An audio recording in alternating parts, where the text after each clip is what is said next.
विकास केंद्र है की अनुभव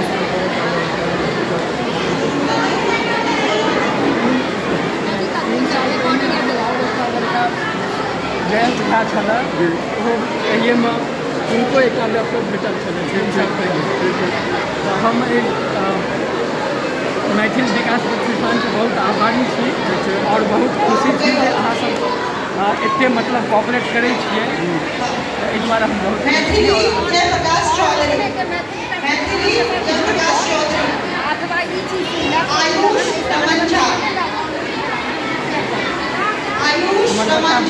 बहुत लाभान्वित है और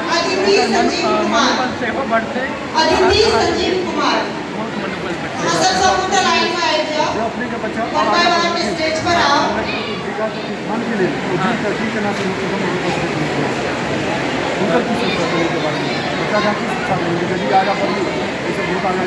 हाँ सर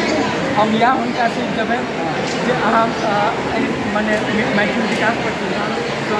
जुड़ू और एहिमे अहाँ काज करू मने हेल्प करियौ तहन बच्चा आगे भविष्य में आबऽ वाला है सहयोग अहाँके बच्चा सब जरूर जरूर बहुत बढ़िया मैथिली जयप्रकाश कॉलेज ई हमर